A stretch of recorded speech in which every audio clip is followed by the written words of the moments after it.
Alright, developer log for January 2026. This is going to be a bit of a short developer log since I didn't do a whole lot on the game, since I had to work on the new album render because I want to make new music and I had to have a render, so I actually have something visual to put in the videos I upload with the music.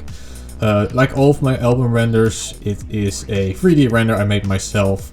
This one is completely myself. I didn't use any store-bought assets on this one, so including the motorcycle took like 15 days, 100 hours. Almost all of the work, more than half of the work pretty much went into this motorcycle.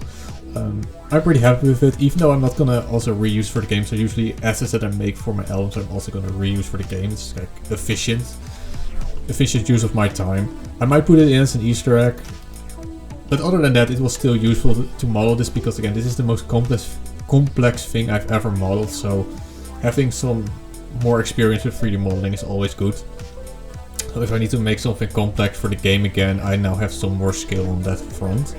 So that's nice. Now, not everything I made is not going to be used in the... let's rephrase that. Some things that I did work on are also going to be used in the game. So faces, eventually I want to have of course more characters. Right now the only character model that's in the game is Kira, the protagonist. And I might want to have more faces, so I kind of came up with a system like how do I want to do faces. Like I'm not going to make custom meshes for every face.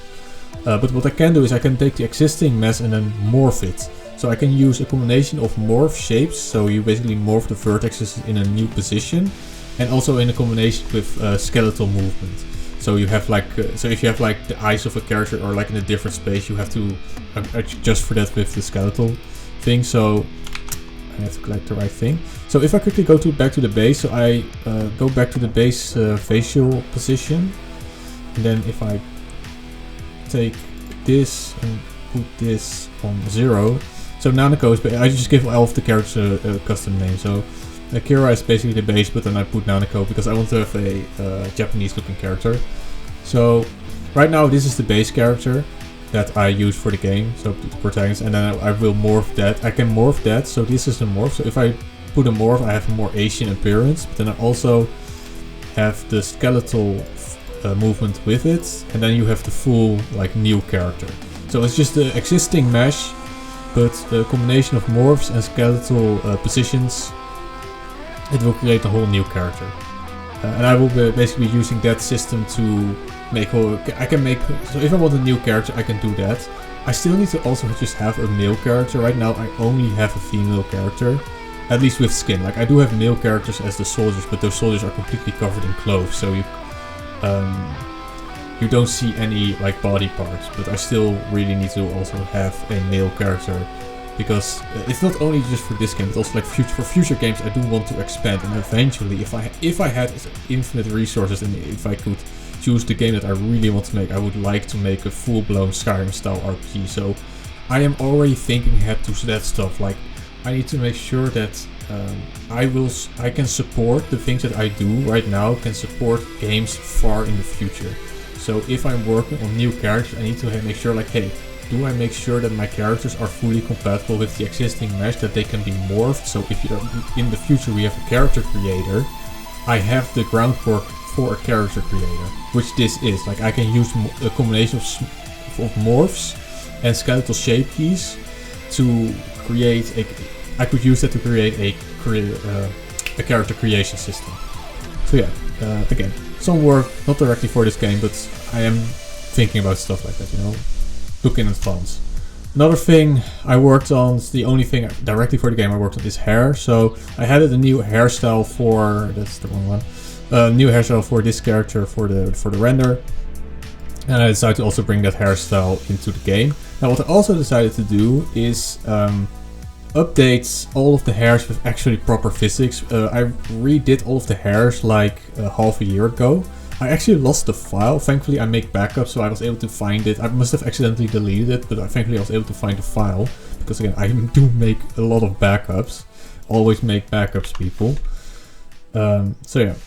So all of the hairstyles now have proper physics. They no longer use clove physics. I used to use clove physics, but I now just use skeletal physics for this. So all of the, so bobbers is the anime, but this is basically an anime bob. A Japanese bob, so I call it bobbers. The the hair doesn't look great in the game because it gets too thin around the ends and then it basically disappears from a distance. So if I go to the Blender file, you can actually see that the hair is supposed to go down all the way down here, but then if you go to the game, you see that the hair kind of disappears. I actually just 10 minutes ago I thought about a solution to that. So what I'm probably going to do is I'm going to make it so that the hair shader is going to automatically make the hair thicker when you look farther away, and then hopefully the hair doesn't disappear like this. So this still needs some work, but all of the other hairstyles actually look pretty decent, even from a distance. So yeah, all of those have been updated. I can quickly go and show the physics assets. So if I go to meshes, player, hair meshes, and these are all of the new meshes. So they no longer use the skeletal mesh of the normal the human character. They just use their own skeletal meshes, and the hair is basically just attached to the head. So if I go to hair, this is the anime bob. I can. Okay, let's go to physics simulation. So here you can see the physics simulation. So you can see how the hair works. So the hair now uses rigid body physics instead of clothing physics. This is a lot more performance friendly than clothing physics, and I also have a lot more control over it. One thing I do still need to do is make it so that the hair can't go into the head geometry. So you can do this with constraints. So I can move these constraints in such a way that the hair can only move one way, so it doesn't clip into the character. That's still something I have to do, but that's something I will just do later. Like, that's kind of like minor. I mean, most people probably wouldn't even realize it because the game is mostly first person. Like if I go in the game, so you can see the hair move. It might also move a bit too wildly right now again, but that's all things I can adjust later on. So you can also see some minor clipping into the head. So I will probably also make it so the hair is a bit less crazy. Unfortunately, rigid body physics tend to be pretty crazy unless you tone it down a lot.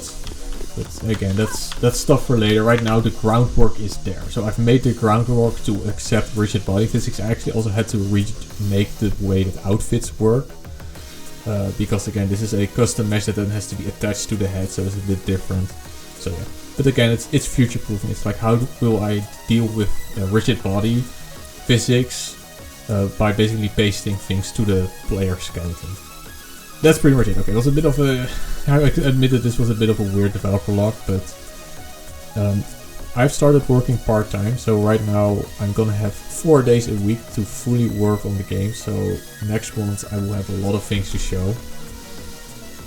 I'll see you then.